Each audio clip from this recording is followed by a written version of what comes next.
It is absolutely critical to create a routine for yourself during lockdown that includes exercise.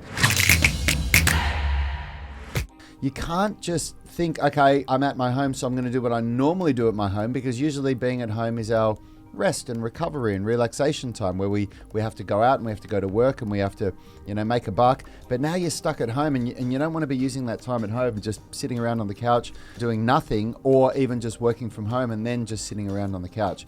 It's really important that you exercise. And if you're somebody that doesn't normally exercise, it's more important now than ever to start exercising, because you don't realize that even if you don't go to a gym, you're doing what's called incidental exercise throughout the day, which is just walking to and from work or to and from the bus stop and up and down flights of stairs.